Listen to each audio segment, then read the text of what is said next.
여호와께서 인정하는 사람이 있어요. 어떤 사람? 시냇가에 심겨진 나무를 인정을 합니다. 그런데 시냇가에 심겨진 나무, 이 나무를 가리켜서 오늘 시편 저자는 복이 있다 라고 이야기해요. 복이 있다. 복도 있고 또한 악도 있습니다. 그죠? 그런데 오늘 말씀은 복이 있다.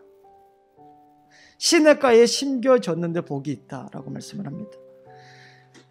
그는 시냇가에 심은 나무가 철을 따라 열매를 맺었다. 그리고 그 잎사귀가 마르지 아니함 같다 라고 이야기를 합니다. 골로새서 2장 6절 7절 말씀 보니 그러므로 너희가 그리스도 예수를 주로 받았으니 그 안에서 행하되 그 안에 뿌리를 박으며 세움을 받았다라고 이야기해요. 예수 그리스도를 우리는 말씀하고 있는 걸 압니다. 이 스트림이라는 단어가 등장하는데 물이 고이지 않고 계속 흐르고 있는 것을 말해요.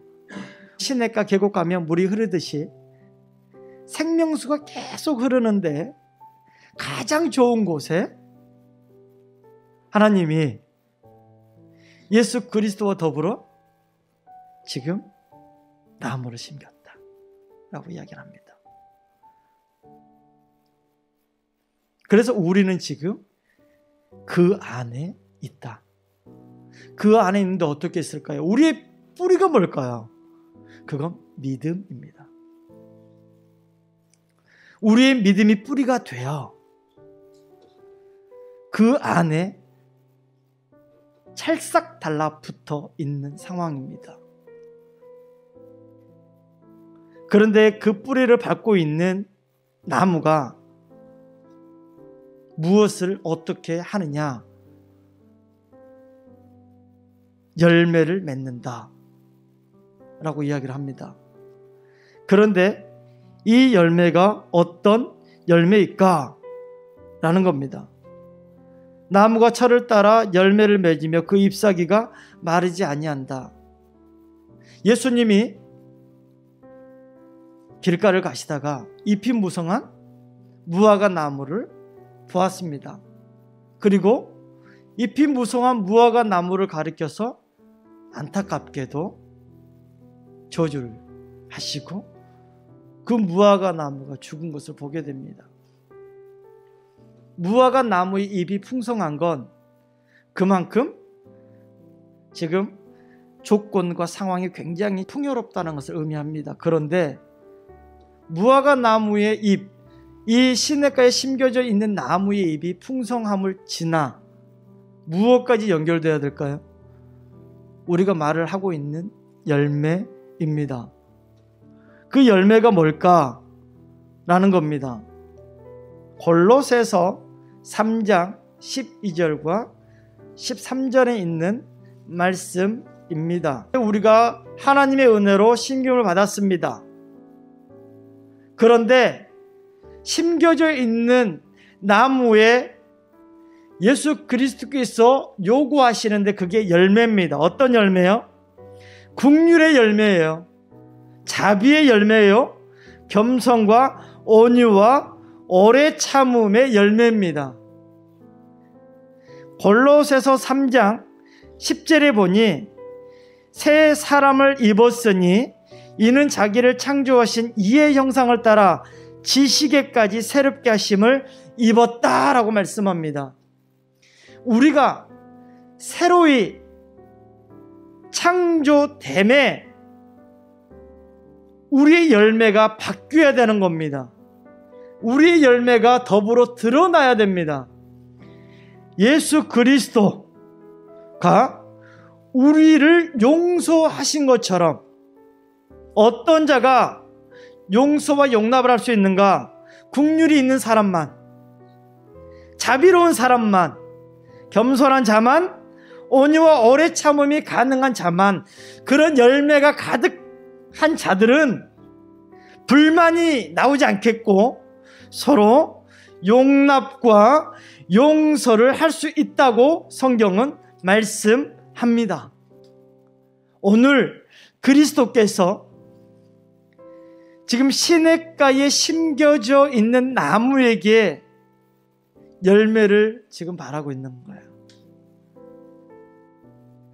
요한일서 4장 6절에 보니 우리는 하나님께 속하였으니 하나님을 아는 자는 우리의 말을 듣고 하나님께 속하지 아니하는 자는 우리의 말을 듣지 아니한다라고 이야기하고 있어요. 저는 좀 전에 골로새서 2장 6절에서 7절 말씀을 읽었는데 7절에 중반부에 보니 세움을 받아 교훈을 받은 대로 믿음의 굳건히 서서 무엇이 감사함이 넘치게 하라 라는 겁니다. 시냇가에 심겨져 있습니까? 우리는 시냇가에 심겨져 있는 사람들입니다. 그냥 사람들이 아닌 새로 하나님의 형상을 따라 지음을 받은 사람들입니다. 우리의 믿음은 지금 예수 그리스도께 지금 연결되어 있겠죠. 예수 그리스도로 하여금 모든 신령한 것들을 공급받고 있겠죠. 그 결과가 지금 잎이 풍성합니다. 그런데 때를 따라, 철을 따라, 계절에 따라 열매가 맺혀야 됩니다. 지속적으로 꾸준히. 왜요? 생명수 대신 예수 그리스도의 당이 우리에게 날마다 주어지기 때문입니다. 우리를 지나갑니다. 우리의 뿌리를 촉촉하게 적셔줍니다. 그런데 웬일입니까? 우리의 뿌리가 예수와 접붙임이 되어서 거기에 뿌리를 받고 살아가는데 열매가 없는 겁니다. 1년이 지났고 2년이 지났고 3년, 4년, 5년이 지났음에도 불구하고 열매가 여전히 없는 나무, 그게 무화과 나무였던 거죠. 그래서 예수님은 더 이상 기다려줄 필요가 없었던 겁니다. 그 무화과 나무를 제거하고 열매를 풍성하게 맺혀 많은 사람들에게 유익을 주고 그리스도로 하여금 그의 형상을 드러낼 수 있는 새로운 나무를 심기는 게 맞다고 그리스도는 판단하셨습니다. 그런데 성경은 더 나아가서 시냇가에 심겨져 있는 나무를 어떻게 또 정리를 하고 있느냐? 고린도후서 3장 3절에 너희는 우리로 말미암아 나타난 그리스도의 편지다라고 이야기를 합니다. 또한 골로새서의 말씀 더불어 고린도후서에 보면 우리를 그리스도의 향기다라고 이야기를 합니다. 예수 그리스도가 우리를 세워주셨습니다. 그리스도의 향기가 물씬 풍겨나는 열매들로 주렁주렁 그 결과물을 내야 되지 않겠습니까? 지금 주님은 그걸 간절히 원하고 있습니다. 시편 말씀 1절 시작 부분은 복이 있다라고 이야기합니다. 그리고 6절 마지막 말씀에 내가 인정한다라고 이야기하고 있어요. 그것은 뭐예요? 너는 예수가 있기 때문에, 예수 안에 믿음으로 굳건히 세워지기 때문에 너는 당연하게 내가 인정한 의의 열매들로 가득 채울 거야. 골로새서 3장 우리가 좀 전에 읽었죠. 그런데 12절에 오래 참음을 어떻게 하고? 옷을 입고 라고 이야기를 합니다. 15절에 그리스도의 평강이 너의 마음을 주장하게 하라. 너희는 평강을 위하여 한 몸으로 부르심을 받았나니 너희는 또한 감사하는 자가 되라. 그리스도의 말씀이 너희 속에 풍성히 거하여 모든 지혜로 피차 감사 가르치며 권면하고 시와 찬송과 신령한 노래를 부르며 감사하는 마음으로 하나님을 어떻게 하고요? 찬양하고. 할렐루야. 시냇가에 심은 나무는 많은 열매들을 주신 하나님께 어떻게 한다? 감사하는 겁니다. 하나님을 찬양하는데 시와 찬송과 신령한 노래를 가지고 찬송하는 겁니다. 17절이에요. 또 무엇을 하는지 말에나 입에나 다 주 예수의 이름으로 하고, 우리 뿌리가 믿음의 예수 그리스도와 접붙임을 받아 온전히 믿음으로 굳건히 세워져 가고 있는데, 뿌리는 제 역할을 하고 있는데 가지가 열매를 맺지 못합니다. 우리의 마음이 온전히 믿음으로 세워져 가고 있는데 우리 입술이 용납과 용서가 아닌 불만으로 가득 채워 있다면 그건 그리스도의 향기의 기능을 지금 다하지 못한다는 겁니다. 그리스도의 향기는 입의 결과입니다. 우리는 그리스도인입니다. 그런데 우리가 무엇을 하든 어떤 상황이 있든 세상 비그리스도인과 전혀 다른 언어들을 사용하고 삶이 보인다면 그들은 실로 나를 통하여 그리스도의 향기를 맡지 않을까 싶습니다. 와, 다르다. 정말 예수 믿는 사람들은 다르다 라는 겁니다. 입술의 시와 또한 신령한 노래들, 찬송이 가득한 우리의 입술, 감사하는 겁니다. 시냇가에 심겨 있는 나무 누가 심었다고요? 예수 그리스도가 그저 친히 심겨 주셨어요. 그런데 예수 그리스도께서 심어 주었던 나무는 그가 인정하는 나무였어요. 품종이 좋은 나무, 그렇죠? 누가 봐도 열매를 가득 주렁주렁 맺힐 만한 그런 거였습니다. 어떠세요? 여러분들 지금 열매가 가득 풍성하게 가지들마다 가지가 축 늘어질 만큼 열매들로 가득 화려하게 장식을 놓고 있습니까? 아니면 열매는 고사하고 그 나무마저도 비틀어 말라져서 그 기능을 다하지 못하고 있습니까? 요한복음에 보니 예수 그리스도가 생수로 등장합니다. 한 여름에 굉장히 더울 때 계곡에 가면 계곡물은 이상하게 차가울 정도로 시원합니다. 즉 살아있다는 겁니다. 많은 사람들이 그곳에서 더위를 피하곤 합니다.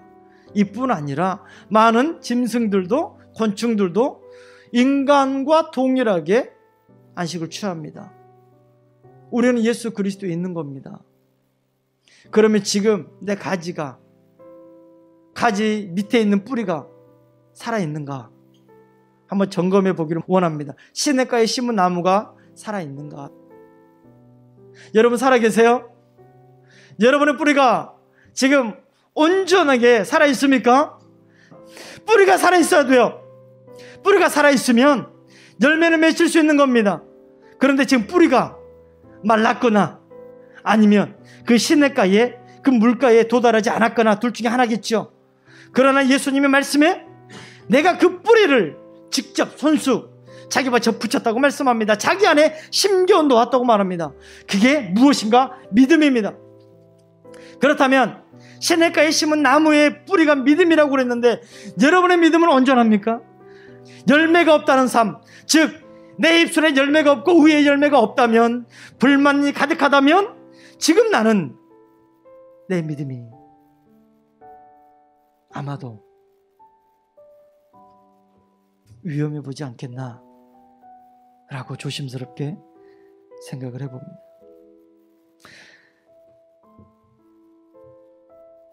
요한일서 말씀을 한번 찾아봤으면 좋겠어요. 요한일서 4장입니다. 요한일서 4장 10절입니다. 하나님이 시냇가에 나무를 심겨올 때에 전적으로 하나님 스스로가 우리를 사랑하셔서 하신 겁니다. 우리의 역할은 일도 없습니다. 스스로가 우리를 사랑하셔서 가장 좋은 위치, 그 자리에 나무가 가장 잘 자랄 수 있는 최고의 환경에 우리를 놓으셨습니다. 저는 좀 전에 여러분의 믿음은 물어보았습니다. 그 믿음은 다름 아닌 하나님의 인정하는 믿음입니다. 내가 인정하는 믿음이 아닌 하나님의 인정해 주는 믿음.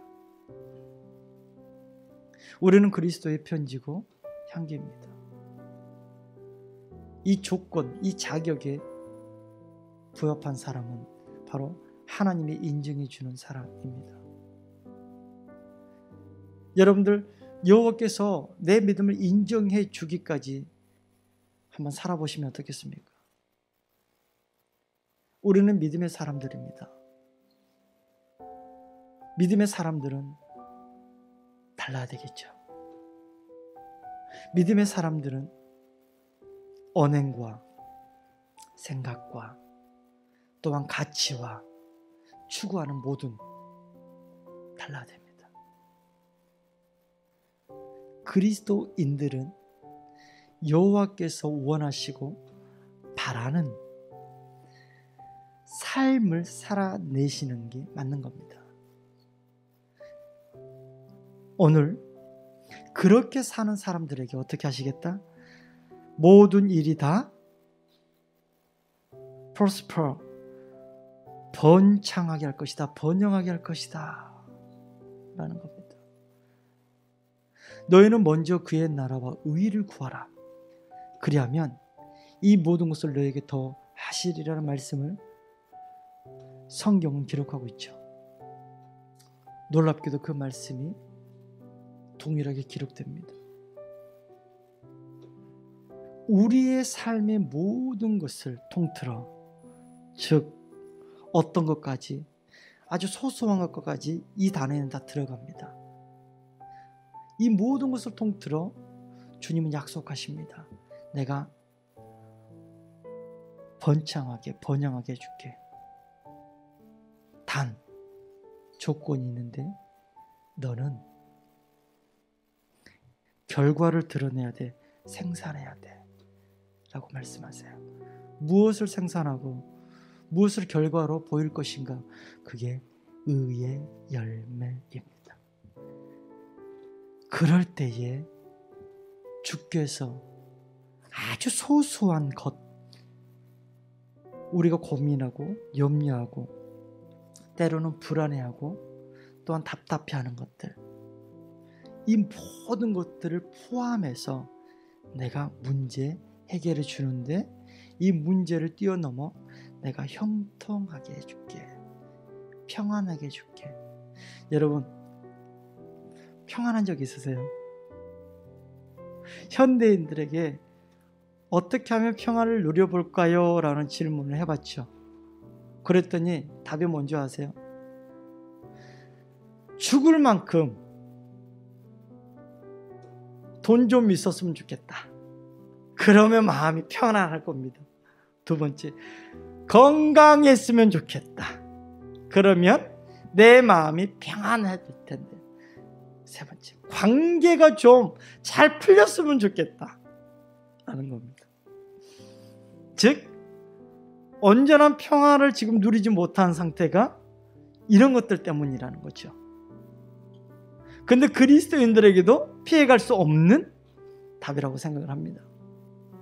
이것들 포함해서 주님은 내가 너를 심겼어, 심었어. 내 안에 너를 심겼어. 따라 너는 내가 원하는 결과들만 보이면 돼. 내가 원하는 삶을 살아주기만 하면 돼. 그러면 내가 해줄게. 이 말씀이에요. 쉽죠? 굉장히 쉽죠? 그러나 막상 세상에 나가다 보면 이 쉬운 결과를 쉽게 삶으로 살아내지 못하는 게 굉장히 어렵습니다. 왜요? 거기에는 믿음이 필요하기 때문입니다. 이 말씀을 믿는 자에게는 형통이라는 삶, 이런 말 있죠. 만사 오케이라는 모든 게 술술 풀리고 해결되는 그 일들을 맛보실 것이고, 이 말씀을 조금이라도 의심하고 나무로서의 기능을 온전히 이행하지 않는다면 어떻게 해요? 6절에 무서운 말씀이 기록되어 있습니다. 악인들의 길은 망할 것이다. 우리가 고민하고 염려하고 불안해하는 것들, 성경은 이런 것들 때문에 우리가 결과적으로 마지막 때의 심판을 견디지 못하는 겁니다. 우리가 이거 챙기고 이거 챙기고 이거 챙겼더니 어느 날 우리가 끌고 갈 수 없을 만큼의, 감당할 수 없을 만큼의 무거운 짐이 돼 있더라. 철로 역전에 보면 알아요. 끌고 가다가 어떤 일이 있어요? 그 어리석은 짐 때문에 이것을 손만 놓으면 내 영혼이 자유해지는데, 이 자유해지는 것뿐만 아니라 이것마저도 하나님이 책임져 주시는데, 이 간단한 것을 삶으로 살아내지 못하니 결국 이 엉뚱한 것 때문에 우리의 결론까지도 비참해지는 겁니다. 그러니 오늘 성경은 그러지 말라는 거예요. 우리가 애써 힘써 지켜왔던, 또 소유해왔던 하나님의 것들을 의의 열매, 긍휼과 자비와 오래 참음과 온유, 용납, 용서, 정말 주님께서 인정해 주시는 삶을 살아내려고 하는 이것을 마태복음에서는 먼저 그의 나라라고 표현을 합니다. 이것들을 먼저 살아낼 때에 우리에게 주어져 오는 이 결과는 엄청난 결과를 낳게 됩니다. 어떤 것을 선택하시겠어요? 저는 여러분들이 감히 믿음으로 오늘 말씀의 결과를, 형통의 삶을 선택했으면 좋겠어요. 이 말씀은 누구나에게 주어집니다. 모두에게 주셨습니다. 이제는 이 말씀을 믿는 자와 믿지 않는 자, 믿고 순종하는 자와 믿지 않고 불순종하는 자 나눠지겠죠. 그러나 결과는 우리가 감당할 수 없고 돌이킬 수 없는 결과를 초래할 것이다 라는 겁니다. 이게 어디에 나오느냐? 이스라엘 백성들에게 여호와 하나님이 여호수아를 통해서, 그 전에 모세를 통해서 끊임없이 말씀하셨어요. 그죠? 내 말에 순종하라. 법과 규례와 율법을 순종하라. 만약에 너희들이 그렇지 않을 때는 이렇게 할 것이다. 그런데 놀랍게도 그들은 끝까지 망하는 것을 선택합니다. 그래서 예수님이, 하나님이 답을 아예 보여주셨어요. 결과물을 아예 보여주셨어요.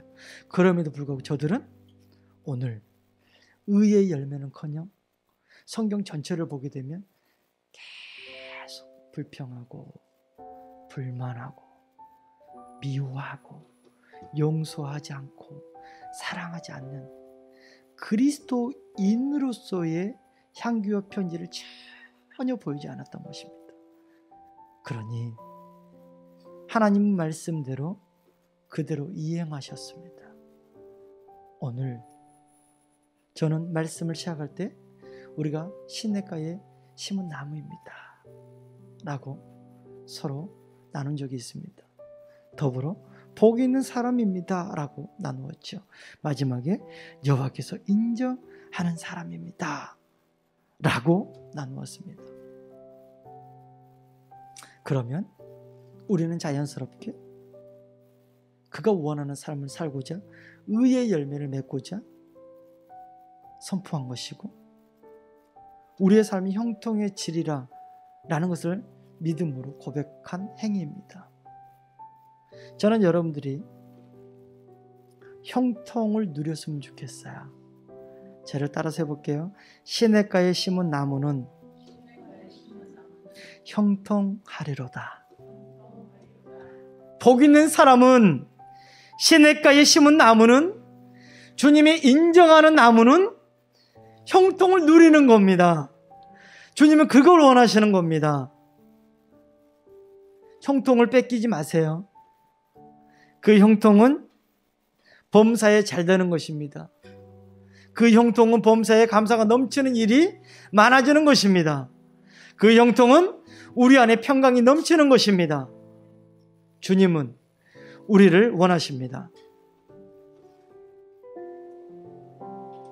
그 아버지의 마음을 좀 놓지 않으셨으면 좋겠어요. 생각해내셔야 돼요. 기억해내셔야 돼요. 이 말씀이 여러분의 일주일을 지탱해 주셨으면 좋겠어요. 제가 불만이 나오려고 할 때, 용서가 안 되려고 할 때, 누군가를 용납이 안 되려고 할 때 애쓰셔야 돼요. 오히려 감사하는 말은 하는 자가 돼야 돼요. 사랑하는 말을 해주셔야 돼요. 그러면 나무에 열매가 조금씩 자랄 거예요. 근데 나중에 주가 보면 잘했다. 착하고 충성된 종아 너무 잘했다. 너무 잘했다.